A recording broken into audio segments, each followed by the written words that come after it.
nós encontramos em um discurso racídico profundo pronunciado pelo Rebbe uma explicação baseada na Kabbalah sobre a ênfase que foi dada em cada período da nossa história para uma determinada seção da parte espiritual do judaísmo. Ou seja, nós temos diversas coisas essenciais no judaísmo, os pilares sobre os quais se apoia todo o judaísmo, o estudo da Torá, a prática de bondade e caridade, as orações, as rezas com o coração. Então, tudo isso é importante.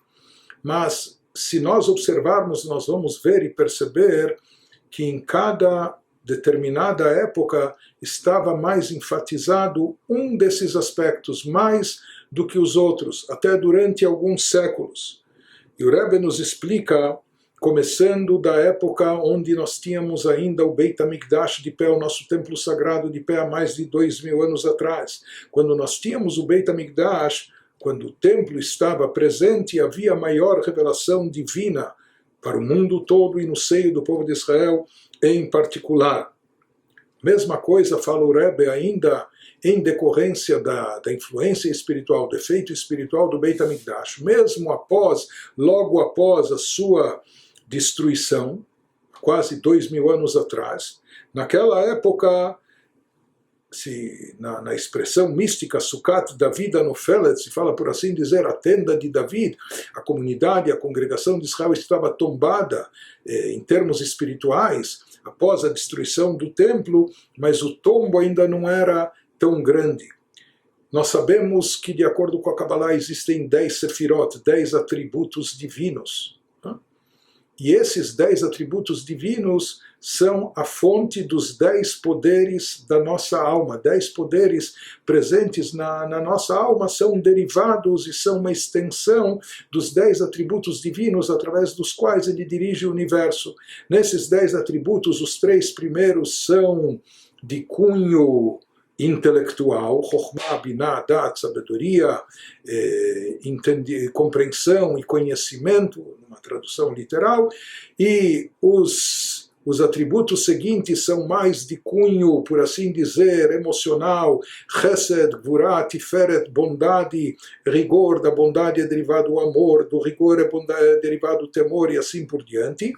Se fala que os últimos atributos, depois de Chesed, Gvurah, Tiferet, Netzach, Hod e Yesod, estão mais ligados ao campo da ação, culminando com Malchut. Então, começa no plano intelectual, depois desce para o plano emocional, até chegar no plano prático da ação. Então, nos fala o Rebbe que logo após a destruição do Beit HaMikdash, os Yehudim ainda estavam num nível espiritual de certa forma elevado, pela proximidade ainda, pelo convívio com o templo.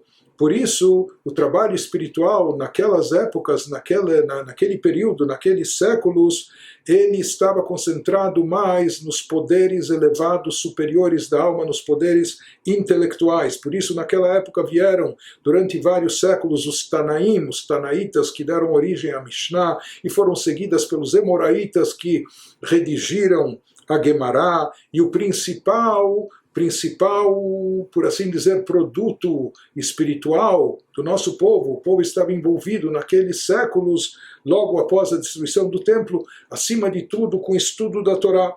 E não tanto, por exemplo, até com oração. Nós encontramos ainda no Talmud que haviam pessoas naquela época que elas estavam tão imersas no estudo da Torá que eles rezavam apenas uma vez a cada 30 dias. Então daí nós vemos que a ênfase naquela época, naqueles séculos, estava concentrada mais no estudo da Torá. Já num período posterior, seguindo a ordem da Sefirot, dos atributos divinos e dos poderes da alma, depois dos poderes intelectuais, então baixando mais, chegamos aos poderes emocionais. Mais tarde, na própria história do povo de Israel, baseado naquilo que diz o Zohar, Leit Pulchana ke Pulchana derchimuta, que não há serviço a Deus como serviço que é feito com amor, através da devoção, da intenção, que isso se refere a tefilá, a oração. né, que é feita com concentração, com devoção. Então nós encontramos nos séculos seguintes, pós-talmúdicos, pós-elaboração do Talmud, uma grande ênfase à reza, a oração, a elevação espiritual, os livros de moral, de ética, de cultivo de caráter, etc. Isso predominou durante alguns séculos, onde se dava muita ênfase a esse serviço espiritual de cunho emocional, expressando-se através da reza, da oração, ou do aprimoramento de caráter, etc. Porém, diz o Rebbe, continua nos falando que nas gerações finais, que antecedem a chegada de Mashiach, quando a descida ou até a queda espiritual é mais intensa, quando nós chegamos num nível muito baixo de espiritualidade, quando nós chegamos já nas pernas e no tornozelo, por assim dizer, metaforicamente falando, na estrutura espiritual, que a parte inferior se refere ao lado prático, ou seja, às vezes falta capacidade intelectual em termos espirituais, de estudo, de conhecimento da Torá e etc. Ou às vezes falta a parte emocional, de vibração, de sentimentos de amor, de temor a Deus e etc. O que resta, o que sobra é simplesmente a parte prática do campo da ação, fazer as coisas, mesmo sem ter todo o conhecimento, mesmo sem ter todo o conhecimento de causa, todo o envolvimento intelectual, mesmo sem ter todo o sentimento com a vibração, envolvimento emocional, etc. Mas se fala que justamente isso caracteriza as gerações finais, antes da chegada de Mashiach, que o que está enfatizado nessas gerações é a atuação prática. A ação prática no cumprimento efetivo das mitzvot e principalmente no cumprimento da mitzvah de tzedakah, que a tzedakah, conforme é trazido no Talmud Yerushalmi e em outras fontes também, ela engloba dentro de si, envolve todas as mitzvot, ela simboliza e representa todas as mitzvot de ordem prática. O Rav Shneur Zalman explica isso diversas vezes na quarta parte do Tânia. Inclusive, interessante o que o Rebbe conclui nesse pronunciamento hassídico importante, ele nos diz que isso representa um limud zchut gadol al dor zeh. Isso representa uma grande vantagem, ou seja, um mérito, um grandioso mérito para a nossa geração. O Rebbe nos fala que hoje em dia nós vemos na prática, graças a Deus, que todo o povo de Israel, na geração contemporânea, em todos os lugares, todos os países que se encontram, eles se destacam pela prática de tzedakah, pela ação prática de dar, de doar, de contribuir, de dar tzedakah de grande maneira, etc.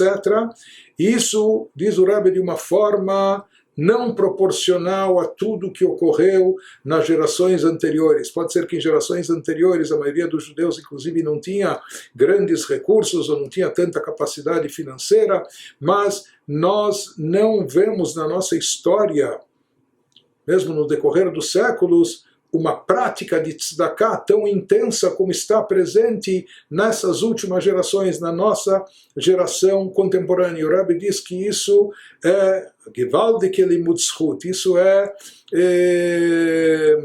isso é um mérito estrondoroso da nossa geração, a grande prática de tzedakah. A nossa geração é uma geração prática. Ou seja, talvez a gente não tenha todo o conhecimento intelectual a nível espiritual como das gerações anteriores. Com certeza nós não temos toda a sensibilidade emocional, sentimental, de amor a Deus, de temor a Deus, como também grandes tzadikim tiveram. Mas pelo menos no aspecto prático de fazer as coisas, e particularmente fazer as mitzvot, e particularmente a mitzvah de tzedakah, a nossa geração se destaca. E aqui o Rebbe dá até uma explicação, de acordo com a Kabbalah, como as coisas foram evoluindo e por que elas são como são, cada um dos séculos, né? Naqueles séculos estiveram concentrados mais no estudo da Torá, em outros séculos mais na oração, aprimoramento de caráter, até chegar nesses séculos finais, até os momentos finais que antecedem a vinda de Mashiach, onde de fato o principal é